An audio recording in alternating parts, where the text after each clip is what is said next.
We like to drink beer, a lot of it. After a long night of drinking and talking crime and conspiracies, there's nothing that wakes us up and gets us ready to start the day better than Just Brew coffee. With a great selection of roast levels to choose from, you're guaranteed to find one that suits your style. Small batch roasted to highlight the unique features of each coffee bean, Just Brew coffee caters to both casual and hardcore coffee drinkers alike. Since 2010, Just Brew Coffee has worked tirelessly to perfect the roasting process and technique, which has resulted in seriously delicious, always flavorful, and never bitter tasting coffee. If you're already drinking JBC, raise your mug. If you're not, raise your standards. Check them out in social media and remember, they roast, you just brew. Check out their new online store at youjustbrew.com and up your coffee game today. Use code NECRO15 to receive 15% off your order of 2 pounds or more.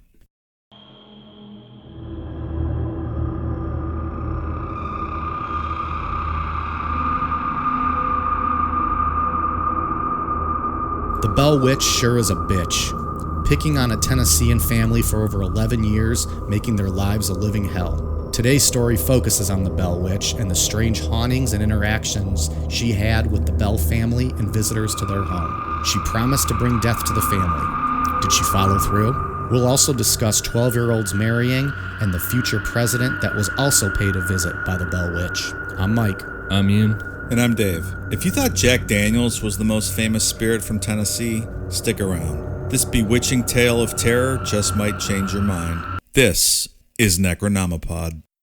Well, the case involves an early pioneer family in northern Middle Tennessee who experienced some type of visitation from an entity that they could not see but hear. And it began with raps on the walls outside the house, then spread into the house with the sounds of chains being dragged across the floor, stones being dropped on the roof, and it just went downhill from there. The children complained of their bed covers being pulled back, and by the winter of 1817, the children were even being slapped. All right, so we're back at it after two straight episodes of serial killers. We're mixing things up a little bit here. We haven't quite tiptoed into the spooky in a little while. When was the last episode we did that was ghostly? Gosh, I don't know. Who was the dude? Kyle Odom? No, he just thought aliens were jerking aliens. him off. The dude, the Exorcism, Michael Taylor. Oh yeah, that was way back. Like the 98-year-old man who Ian claims was 31 in that picture. He tore his wife's whole face apart. Yeah, and tore the poodle apart. Oh yeah, the poodle. Yeah, because that girl, that aspiring cult leader wouldn't fuck him. Yeah, that's right. the cute cult leader. Yeah. Well, if you haven't heard The Exorcism of Michael Taylor, go back and check that episode out because that was a hoot. And today we're back at it. A little creepy ghost stories today. Right. Back in the world of the spooky. Well, let's just jump right in. All right. So in the early 1800s, John Bell Sr. and his wife Lucy relocated the family from North Carolina to the Red River area of Tennessee, which would later become Adams, Tennessee. So it's like northwest of Nashville, pretty close to the Kentucky line. Okay. John bought a large house, and over the years he continued to purchase land until he owned a total of 328 acres. I feel like that's a lot for back then. Pretty good sized farm, right? Yeah. I think he's doing all right. Yeah. Sure. How many acres did you have back then, Dave? I had 40 acres and a mule. They gave him away. Yeah, when we were moving westward across this great land of ours, Manifest Destiny. He used most. Well said. Me and Daniel Boone out on the frontier. It was awesome. You were out there with Lewis and Clark? He used most of this land to plant crops and was made an elder of the Red River Baptist Church. Sounds great. Sounds pretty important. Elder? I mean, come on. So the haunting began sometime in 1817 when John Bell Sr. was out hunting on his property. John saw a creature sitting in between two rows of corn. And at first he thought it was a dog, but as he got closer to it, he said it looked like it had the body of a dog with the head of a rabbit and was very large. That sounds fucking creepy. Yeah. Sounds like vaguely satanic. Yeah. You know, those anamorphic kind of creatures. Yeah. And isn't that a little bit Mothman-esque with what people saw? Or am I mixing that up? This haunting kind of starts a lot similar to how Skinwalker Ranch started. Okay. Because with what they saw. Tom Gorman saw the huge wolf. That's right. And as soon as he saw it, then shit just got wild after that. Yeah. If you ever see a creepy looking animal, just know shit's going to get worse from there. Just like Tom Gorman, he fired a shot at the creature, but it just vanished into thin air. Said he was startled by the encounter, but he just kind of shrugged it off and went about his business. Oh, well. It happens. Yeah. Well, the other thing, too, when I was reading stuff on this is like a lot of these areas, this was like new area for a lot of people. So they saw animals sometimes that they weren't used to seeing in some of these places. So they just thought the dog with the rabbit head, they're like, oh, that just lives here. Right. So we got to get used to those. Makes sense, I guess. Yeah. Because it's out on the frontier. Right. Well, and then back in the, I mean, I know the Jersey Devil was. Maybe that's what I was thinking of, the Jersey Devil. Yeah, that was just a clusterfuck of like the different animal parts. Yeah. But like, I can't remember what year it was. It was after this where they put the Jersey Devil in one of those sideshow things. But then remember they used a kangaroo. And everybody's like, we never seen a fucking kangaroo before, so they didn't know any better. That would be creepy. If you had never seen a kangaroo before, and then you see that fucking Nick Diaz looking thing coming at you. Well, kangaroos come from that penal colony, Australia, right? Boy. You're not making friends again. The land of convicts and kangaroos. You pissed off a whole continent with that comment. Look, Australia derived from convicts from England. Is that not correct? I know them today to be very fine, upstanding people. Not saying I don't love them today, but history's history. It was a penal colony. You ever seen Crocodile Dundee? They're swell individuals. That's a knife. That's not a knife.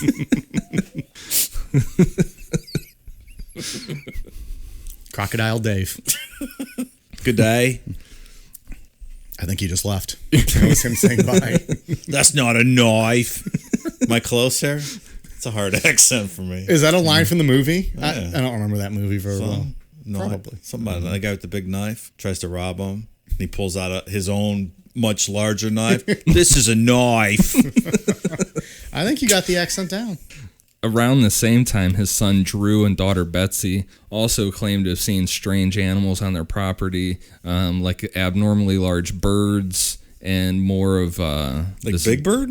Yeah, sure. I mean, could be. Can you imagine if you fucking saw a big bird and you just didn't know what walking it out was? on the frontier? Yeah. That would be terrifying. That'd be It's terrifying. like an acid nightmare. Right? Like the face doesn't move. It's just constantly smiling and big eyes looking at you. You take that, remember the movie The Witch? You take that and replace the goat and Photoshop in Big Bird walking around and see if the movie's scary still. What was that puppet movie we talked about watching? Oh, God. That you showed us the trailer Oh, for? yeah. Dave? That was like the first movie of, what's his name? The guy that did Lord of the Rings.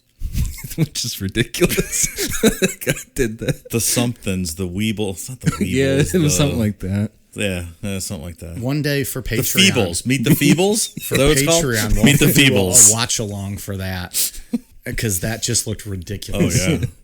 But like we were saying, they just when they saw this big birds and stuff and the dog, they just chalked it up to they're new to the area and they were animals that they never saw, they had never seen before. Around the same time as seeing the strange animals, Betsy said she saw a woman walking through the property. When Betsy caught up to this woman and tried to speak to her, the woman just vanished into thin air. Well, that's scary, I guess. That would be spooky. Again, very Skinwalker-esque. Yeah. The family started to hear sounds outside of the cabin at night. They reported hearing sounds like something that was on the roof and was knocking from the outside. They couldn't figure out what was making the sounds, but soon after, the phenomenon made its way inside their cabin. It started off small with what they described as hearing a rat gnawing on bedposts. That would fucking terrify me more than a goddamn knocking. If there was a rat under my bed gnawing at the bed. Different times, I guess. Plus, just being out on hundreds of acres all by yourself makes it 100 times scarier. Yeah. Nothing around. Yeah. Well, that's the thing. It said they would light a candle to look for a rat, but there was nothing there and no signs of damage. That stresses me out, too, not being able just to flick on a light. You got to look for a fucking candle to light, pitch darkness. Yeah. Shit. And there's Couldn't nothing they just use the flashlight setting on their iPhones? Oh, because they couldn't charge them because there was no electricity. So as this continued to happen every night, the family started to communicate with whatever was going on. They found that when asking pretty basic questions, they would receive answers from the knocks, like 1 knock for yes, 2 knocks for no. And like with all poltergeist hauntings, communicating with the energy or whatever it is would theoretically just make it stronger over time. That's kind of what seems to go on in this story. According to who? Like just like poltergeist stuff? Yeah. Like when you say it makes them stronger over time. It just seems like that's from all like the norm for these cases. Like the Enfield poltergeist, as they kept interacting with it, it got stronger over time. And like then you're lending credence to it, and you're feeding the. All right, yeah. It's kind of the same thing as the same idea of a tulpa. Mm-hmm. Like the Men in Black could have potentially been a tulpa, and people being scared, you're feeding the tulpa so it gets stronger. Don't feed the tulpas, Dave. Remember that one show we did on that experiment up in Canada, and they created that tulpa. They wrote the backstory. Like, that stuff was nuts. That's the same thing. Yeah, the Philip experiment. We covered the Philip experiment. Yeah. It's a good thing we're not doing a trivia against Mike tonight, because I have no recollection of that. What I episode cannot was that wait to in? do trivia against Mike. Well, you don't get to. I get to write the questions. Oh, yeah. The Zozo one. Remember we talked about how they made up their own ghost? They wanted to see if they could get it stronger. Okay. And there's that video of the table fucking rolling around the room and shit. Yes. It was nuts. I forgot about the whole Zozo episode. I might have to go back and listen to that one in the archives. Yeah. So that's like, And I'm also going to listen to Betty and Barney Hill and Art Bell. You better listen to all of them because they're going to be trivia questions. yeah, do your homework. We had listeners message us that they were going back to listen to Study Up so they could whoop on me in the trivia. Well, delete the episode and then re-download it so we get counted twice if you're going to do that. We need the downloads. We still can't make the fucking Apple charts. Yeah. Sore subject for Ian. So as time went on, this energy would eventually gain a voice. This disembodied voice started faint, like kind of raspy, like almost like a whisper, but they couldn't understand what it was saying. I'm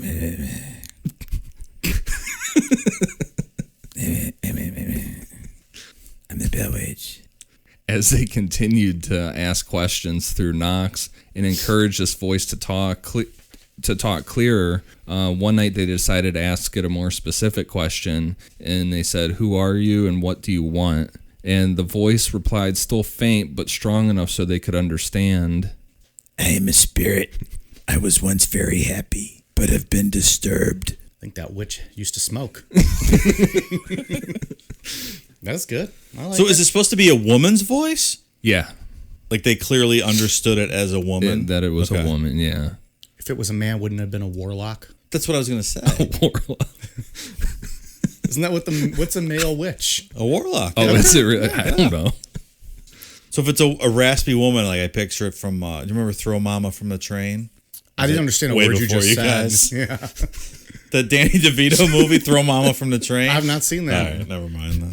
I picture with the voice you just did now, Marge Simpson's sisters. Yeah. With the smoking. And, Homer. yeah.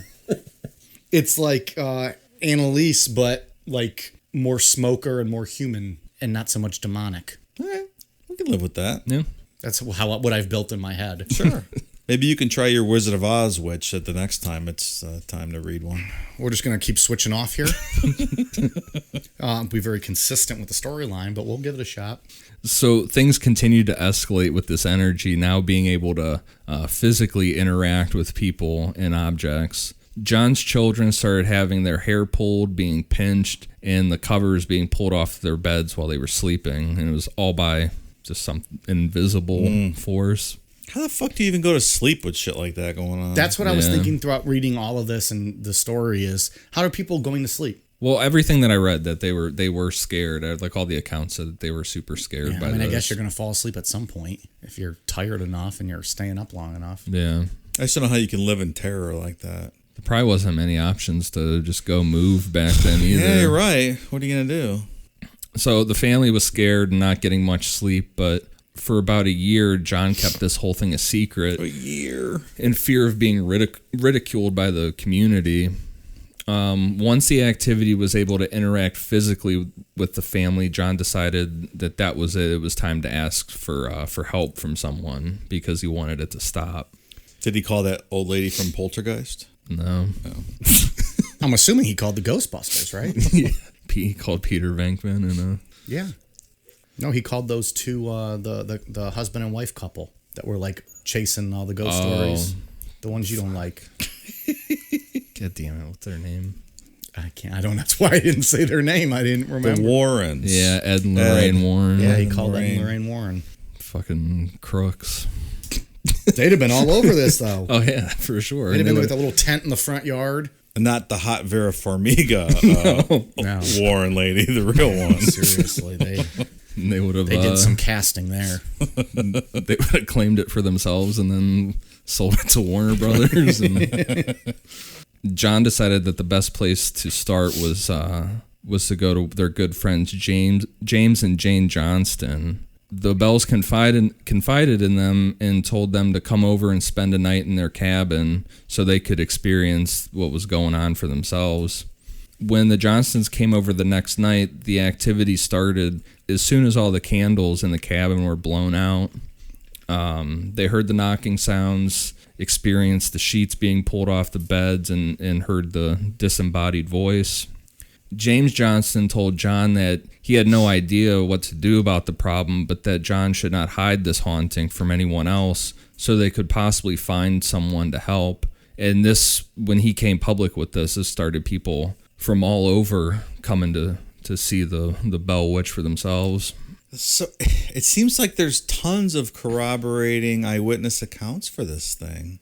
Like more than any other story. Yeah, there's tons of people that came to see it. Yeah. So maybe these people weren't that far off into like the wilderness by themselves. If all of these people were able to just readily come visit them. Yeah, I mean, maybe they weren't as secluded as we were making it out to be, and they could have just packed up shop and moved in town to a hotel or whatever and built something new or what I don't know what their maybe financially they had to just stay there, but they had it all tied up in the land and right. Yeah, I mean, I don't know how all that works back then. Yeah. I just meant, maybe they're not as secluded as we thought if all these people are just able to come out and see them. Yeah, I'm picturing it like out in the wilderness. Maybe that's not accurate. Well, as we're about to get to, though, some people had to travel, right? Yep. Pretty far to get to them. So among these visitors was Andrew Jackson, who was a major general during the War of 1812. His victory at New Orleans made him the greatest military hero since George Washington. At this time he served as a territorial governor and then as a senator representing Tennessee from 1823 to 1825.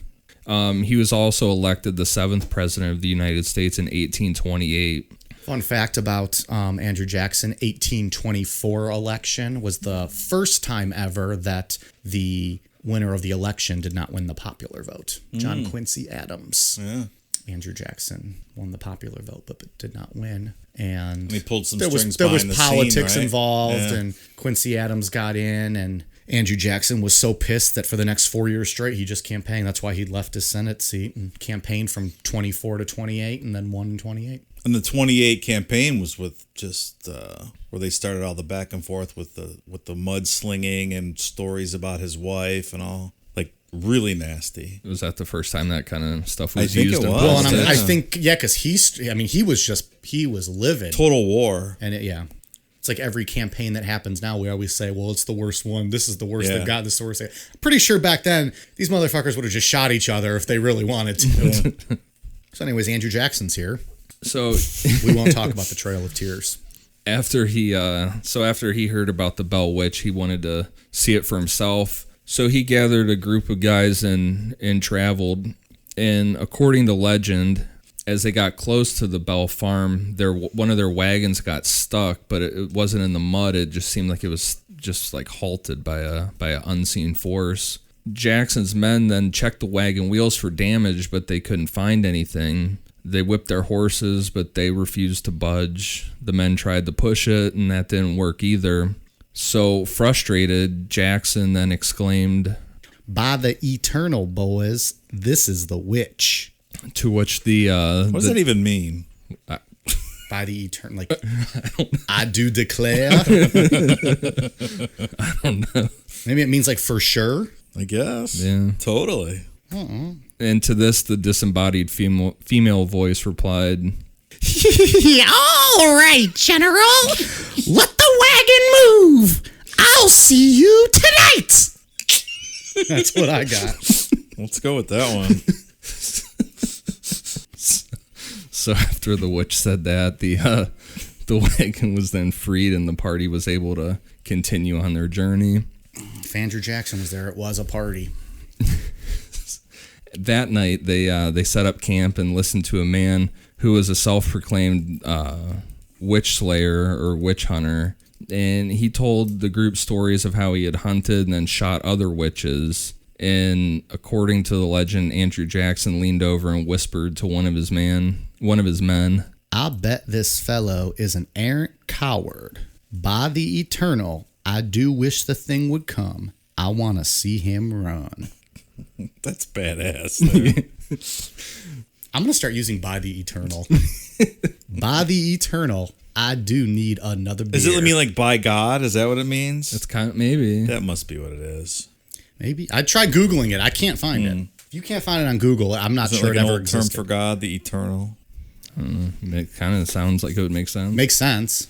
So suddenly the group heard light scratching sounds. At the same time, the female voice from earlier said, Is it me again, or you want to give it a shot? You want to go back and forth? What do you want to do? Go ahead. Go, your turn. We'll do dueling witches. All right, General. I am at hand and ready for business. the voice then demanded the witch hunter shoot, but when he tried to fire his gun, it didn't work.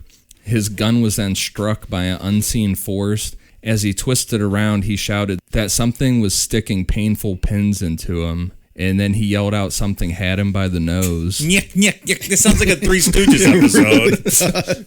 It's like dry. Can you imagine the guy just like running? You can't see anything, but he's getting pulled by his nose. Oh, wise guy witch hunter, eh? Yeah. It's too bad the witch wasn't a Native American. Then Andy Jackson could have just slaughtered it right there on the spot, right? Would have. He'd have done it. So as this man ran away, the witch chimed in again. How the devil did run and beg. I bet he won't come through here again with his old horse pistol to shoot me. I think I declare you the winner and the witch off. You can take it from here on out. That's not easy to do. I like your witch voice. The group then heard, I guess that's fun enough for tonight, General. And you can go to bed now. I will come tomorrow night and show you another rascal in this crowd. That's great. It's said that after this, Jackson wanted to stay, but his men were too scared, so he agreed to leave, and they went back to Nashville. So they never even made it to the farm or to their cabin, whatever. The witch stopped them there. God, if he would have stayed, maybe no 7th President Andrew Jackson. Quincy Adams wins again. Boom. The course of America has changed forever. Could be. So back at the Bell cabin, the witch started to state who it was there for. It said Old Jack, which is what it called John Bell, and said it would eventually kill him before leaving. It also had it out for John's daughter, Betsy, who was starting to become the main focus of the physical attacks. They couldn't figure out why this entity would be after John and Betsy specifically, because there was nothing necessarily, they didn't do anything in their in their lives or in the past or anything to wouldn't bring about any negative energy on them or, any bad karma. They're just good people. Right. They continue to ask this thing what it was and where it was from, but then they asked how it was disturbed and why it was unhappy, and it replied, I am a spirit of a person who was buried in the woods nearby, and the grave has been disturbed. My bones disinterred and scattered. One of my teeth was lost under the house, and I am here looking for this tooth. It's like the anti-tooth fairy. That would be pretty freaky. That would be. I mean, just thinking. It is pretty spooky. It is. Just hear a voice telling you shit like that. So we think they're literally hearing this voice, and it's discernible what this voice is saying. That's crazy. That's what the story says. Because this one is just like, it's just like the voice is just producing itself out of thin air. But like in the Enfield poltergeist, it seemed like it was coming out of Janet. Remember, because they were accusing her of ventriloquism and stuff like that. But none of them could look at her while she was making it. But she put water in her mouth and was able to do it. Yeah. It's interesting with this whole tooth thing because according to the accounts of this, when they were doing work around the property, one of the bellboys found some human bones and brought them into the house. And those fucking bones out of the house, dude. Bringing human remains in here. Those in? It was said that he dropped a jawbone from these remains and one of the teeth fell down into the floorboards. The jawbone's connected to the floorboard. Right, now I got human bone living under our house. So, after they were told about this from the entity about the tooth, they tried looking for it but couldn't find it. And I guess they were thinking if they could get that tooth out of there, then yeah. Do we know if it was a cuspid, incisor? Do we have any of that information? I don't even think they had the information of that back then. This story could make sense, but this entity seemed to answer questions differently depending on who was asking the questions, and would give you the impression of a poltergeist just trying to cause trouble and confusion. When a man named Reverend James Gunn asked what it was, it said, I am the spirit of an early immigrant who brought a large sum of money and buried my treasure of safekeeping until needed. In the meanwhile, I died without divulging the secret, and I have returned in the spirit with the purpose of making known the hiding place. And I want Betsy Bell to have the money. That one didn't feel very witchy. Oh, man. Voices This is like a witch with multiple personality disorder. The entity gave them the details on where to find the treasure and said it was at the back of John Bell's land, or the back corner of John Bell's land. They decided to go out and search for this treasure, and they worked all day digging, but never found anything. And when they came back to the cabin at night, this disembodied voice was laughing at them and detailing everything that they did throughout the day, looking for the treasure, like mocking them. The witch is trolling now. This is great. You stupid fuckers! I'd imagine something like that. That's the best part of the story right here. That's fucking great. Someone's mocking you. You can't even see them to go swing at them or something. What are you, an idiot? Oh, that's funny. So around this time, the entity claimed it was Kate Batts' witch, and people just started gradually calling the entity Kate.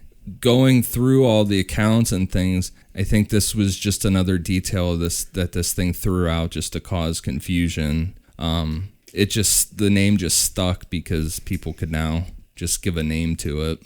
So some of the documentary videos I was watching, some of the stories claim that John Bell was having an affair with Kate Batts. And the other one said that maybe he murdered Kate Batts. So there's... And were those the bones that the boy found? Yeah. That's interesting. So there's lots of theories out there. It's a whole big deal down in Adams, Tennessee. I mean, you can go on haunted tours and shit down there. So everyone's got all these different theories and stuff. She was married or murdered and then buried. And Could then be. her descendant, Billy Bats, was also murdered and buried. Billy Bats. Just shine my shoes. Get your shine kits. You go home and get your fucking shine box. That's great. So, like you were saying, I mean, Kate Batts was a real person that lived in the area. And it said that she wasn't a common person or a common woman for the time. She was married to a man that was handicapped and unable to work, so she took over their family farm and did all the day-to-day stuff. Makes sense, maybe, that she was getting dick from John Bell. Right? She wasn't getting it at home. She'd go get it somewhere else. So she was uncommon just simply because she was running the show. Yeah. She was just an independent woman that it was said that she had a really good sense of humor, and that was really all that was different about her. Yeah, because I think women probably never spoke out of turn back then, and Yeah. just kind of followed the lead of their husbands. So for her to run the house and be making jokes and being funny, Yeah. was uncommon. So back then, witches were could be seen as two things: a blanket term for people who were different, or a witch could be something that a person conjured up to do their bidding, like a tulpa. So if you believe this story, this would be like the entity associating itself with Kate Batts based on the fact that it knew she was different and people would believe that she would be a witch. And this isn't the only instance of the entity knowing things about the community. A lot of times when people would come to experience it, it would start talking about local gossip and tell these people things about themselves. Just like the demons that possessed Annalise, and they were talking all about the German priests from all over the country. That's right. Yep. They knew about all those things that they shouldn't have known. Yeah, she had like the fuck do I want to say? I don't know what I want to say, but she had all those. She had Hitler. Didn't She had some heavy hitters, and then this random fucking German priest That lived, down the road from her. It was further than down the road. It was like 200 miles away. And back then, that was forever away. Uh-huh. Couldn't just, put it up as their AOL Instant Messenger or whatever. Ew. Whatever kids use these days. So, aside from being insistent on eventually killing John Bell Sr., the entity started to make its mission to prevent Betsy Bell from marrying her longtime boyfriend, Joshua Gardner. Betsy and Joshua went to school together, and it sounded just like they were head over heels for each other. Right. And then I had to keep in mind that they were only 11 and 12 years old at the time, and the life expectancy wasn't great. So they started earlier. yeah, Midlife crisis right about then. people only live to what, like 30 in their 30s. Yeah, what if you had to marry your girlfriend when you're 11 years old? You guys would still be married to Hulk Hogan and Ric Flair action figures, I think. Dude, Wow. it's roast mode. Yeah, that's pretty accurate. Might have been Shawn Michaels by then. Now it's 12. The what do you call them? What were the stuffed animals? The wrestling buddies. Yeah. The pillows. They're proving my point for me, fans. I still got all those toys somewhere. I do not have my Macho Man wrestling buddy anymore. I don't know if I have the wrestling buddies anymore. I think over the years the dogs ate all those, but all the action figures, I still got all those. I think they probably got soaked with too much semen and they had is to be that what thrown away. It's more likely what happened. Whatever, it still counts. Step into a mic jizz. Oh, yeah. Well, Mike jizz. So also around this time of trying to derail Betty's love life, the entity just kept growing stronger. Not only did it seem to know everything that was going on around it, including things it shouldn't know, but now it was able to mimic the voices of people that were speaking to it. All right, now it's really getting crazy. Yeah. With so many visitors coming to see it for themselves, naturally people started to accuse Betsy of ventriloquism. So then John Johnston, the son of James Johnston, came up with a plan to test Betsy. He asked the witch something that only the Johnson family would have known to try and trip up Betsy, and the question was, what would my Dutch step-grandmother, who lived back in North Carolina, say to the slaves when they didn't do work right? And the entity replied, "Hut tut, what has happened now?" So that's pretty specific, I think. Yeah. In another instance of these tests, an Englishman showed up to try and debunk this thing. While he was talking to the Bells about his family from over in England, the entity started to mimic their voices. So this man stayed the night to investigate, and that night the entity woke him up to the voices of his own parents. The Englishman quickly left that morning and later wrote to the Bell family that the entity had visited his family in England and also apologized for his skepticism. It just gets crazier and crazier. Yeah. Yeah, so now this thing. So now the witch is there overseas. Yeah. Did it take a ship over there? How did it get there? Did it fly on its broomstick? Dun, dun, dun, dun, dun, dun, dun, dun, dun. Shortly after this, another man who was only recorded as being named Detective Williams showed up to try and debunk the case. The detective didn't believe in the paranormal at all and thought for sure that he would be able to figure it out. John Sr. allowed him to stay at their cabin, and after a day of nothing happening, this Detective Williams started to get frustrated and accused the Bells of lying, and it sounded like he was being a real dickhead about it, and John Sr. was getting to the point of throwing him out. And as he was getting ready to throw him out, the entity spoke up and said, "No, you don't, old Jack. Let him stay. I will attend to this gentleman and satisfy that he is not as smart as he thinks." That's a super creepy. That would be super creepy. Yeah, dude. So Well, imagine, if you're that that detective, Yeah. and there's been nothing happening, all of a sudden that voice comes out. you're sitting there talking shit. Out of and it nowhere, just out of thin air. Right. tells you you're not as smart as, or it's going to show you you're not as smart as you think. Like Well, you just did. Bye. Yeah, I'm opening the door and getting the fuck out. See ya. So this detective decided to stay another night, and when they all went to sleep, he woke up to being held down by an unseen force. It said that the entity started attacking him, leaving scratches and red marks on him as he was yelling out for help. John Sr. came in to help him, and the detective sat up with a candle lit the rest of the night, being taunted by the entity, asking him stuff like if he was happy how his investigation had turned out.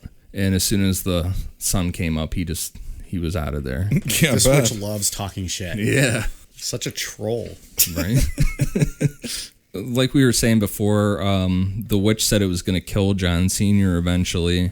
He fell ill sometime in December of 1820, and he just continued to get worse. For a while, all he was able to do is just get out of bed and make breakfast for the family. He was being attended to by a man named Dr. Hobson, who would bring him vials of medicine to heal him. I was just trying to think of that, like what the medicine would... Like mercury or something. Yeah, exactly. like some shit that would just make him worse. Yeah, cocaine, heroin mixed with mercury. Fucking quacks back then. After every time John Sr. was given medicine, the witch would say, "That is of no use. I'm going to kill him." I keep thinking I'm done with this witch voice, and it keeps coming back. on December 19th, 1820, John Sr. couldn't make it out of bed even to make breakfast at that point. When one of his sons went over to the vials of medicine that Dr. Hobson had left, he found they were gone, and all that was left was one vial of a smoky brown liquid. They had no idea what this stuff was, so they tested it out on their cat. The cat got sick and died pretty quick after being given the liquid. They slayed that pussy. As they were trying to make sense of what was going on, the witch said, "He will never get up. I did it." and John Sr. never got up again, and shortly after died. Damn, that witch was right. Yep. I think the worst trolling of all is right here. Oh, yeah. So at John Bell Sr.'s funeral, it was one of the largest ever held in Robertson County, Tennessee. As the family and friends began leaving the graveyard, the witch just The witch laughed loudly and began singing a song about a bottle of brandy. And according to legend, that she didn't stop singing until every last person left the graveyard. So Jesus. it's the largest funeral in that whole area, and every one of these people heard this witch singing at the funeral out of nowhere. That's what the legend says. Well, in all fairness, it's still probably like 16 people. That's I mean, let's be realistic here. It was their friends, the Johnstons, and a couple other families. Yeah.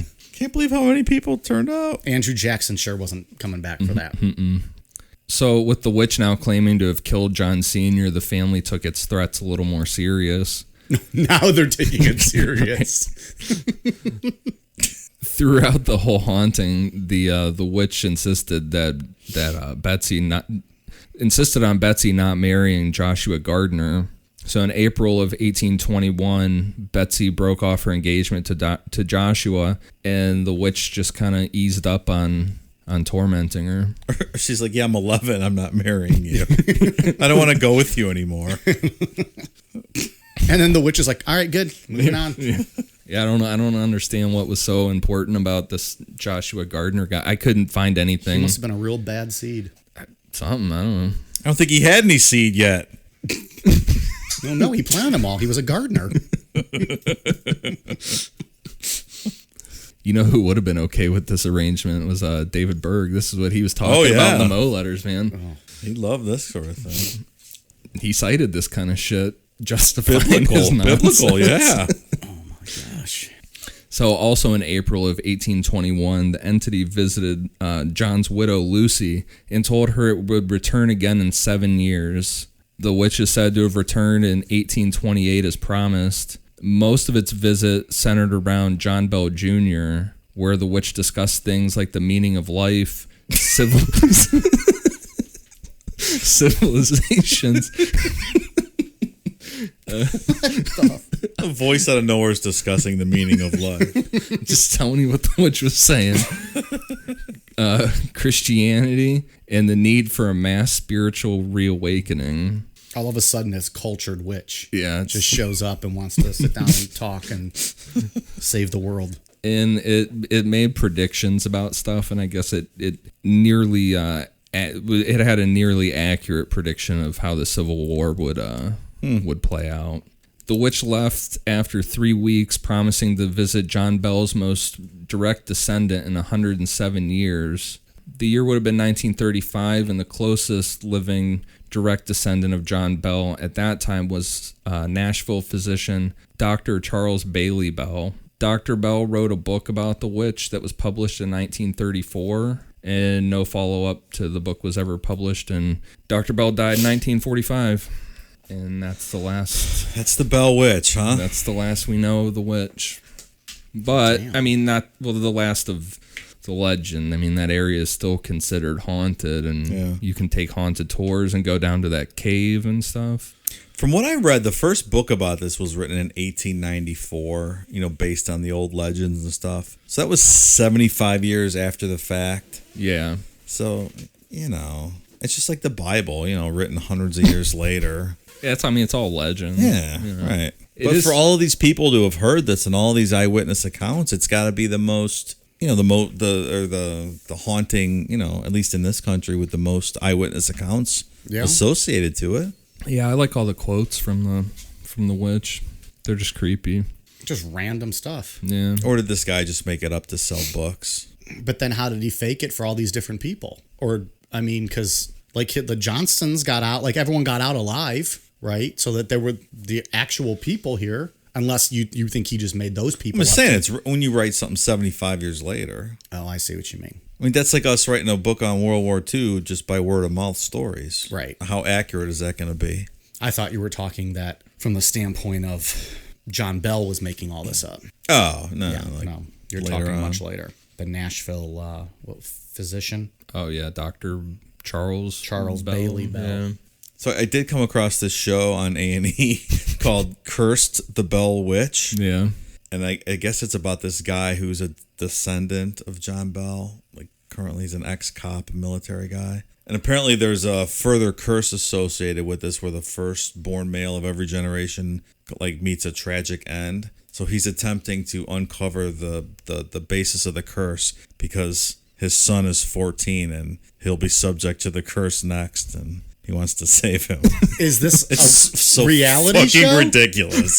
Yeah, it's these guys down in Tennessee walking around and like Who shows this? it's on A&E. A&E has a lot of jackass ghosts. So they start out at Kate Batt's grave, and they have like heat-seeking infrared cameras and stuff, and just what was that? What was that? And like they hear something when they're in the woods, and they run back, and someone broke their tail light out. It's like, oh, we would have heard someone if they were back here. Just nonsense. But How many episodes of this did you watch? I watched a couple minutes of some of them. I guess there's 5 episodes. So it looks like it was about 3 years ago. Were they getting all aggressive with it, like all those ghost? Oh yeah, Ghost for shows sure. do? Oh yeah. I never understood that about ghost shows, and like, wouldn't you think a ghost would be more inclined to talk to you if you were being nice to it instead of like going in there? Like, like, so hostile. hey, come out and see me, go. When they found like this homemade voodoo thing stuck in the trees in the woods, and then they took it and went and met a witch in Nashville, and I believe she burned it and scattered the ashes. It's ridiculous. Yeah. Must see TV. It is definitely not must see. Maybe that's TV. why there's only 5 episodes. It wasn't picked up for a second. No season 2. Yeah. I wonder whatever happened to the kid.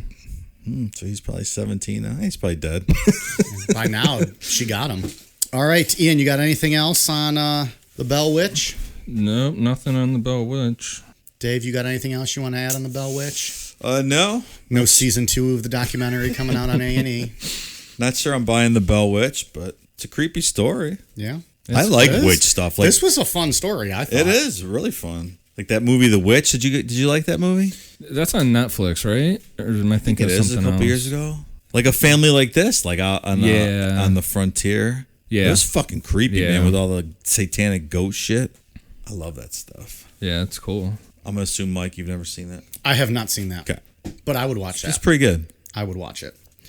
Ian, what shout outs we got? For iTunes, the only one I have tonight is A Chair Too Squeaky.